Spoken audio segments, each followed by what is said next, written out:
Assalomu alaykum. Bu sog'liqni saqlash sohasiga oid haftaning eng muhim voqealari dayjesti.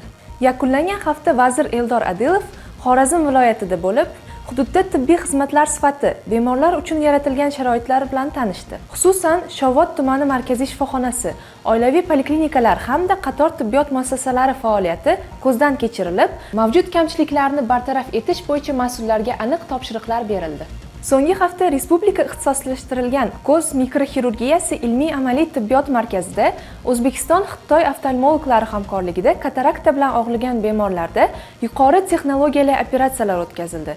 Nur va mehr ulashing nomli ushbu aksiya 6-bor tashkil etilib, bu gal 150 nafar bemorning ko'rish qobiliyatini tiklash rejalashtirilgan. Shuningdek, o'tgan hafta vazir o'rinbosari Olim Omonov Andijon, Namangan va Farg'ona viloyatlarida tibbiyot muassasalari mas'ullari, AKT xodimlari va IT operatorlar bilan muloqot o'tkazdi.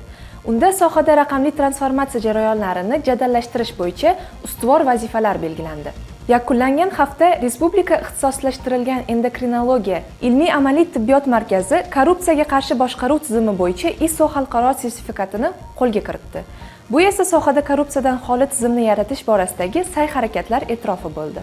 So'nggi hafta vazir Eldor Adilov Surxondaryo viloyatida bo'lib, bir qator tibbiyot muassasalari faoliyati bilan tanishdi. Shuningdek, safar doirasida mas'ullar ishtirokida tanqidiy tahliliy yig'ilish o'tkazildi.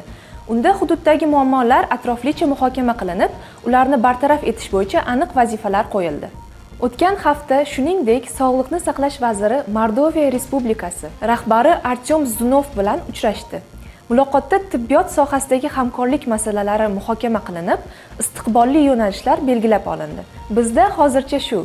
Tibbiyotga doir eng muhim voqealardan xabardor bo'lishni istasangiz, Sog'liqni saqlash vazirligining rasmiy sahifalariga obuna bo'ling. Bizni kuzatishda davom eting. Ko'rishguncha.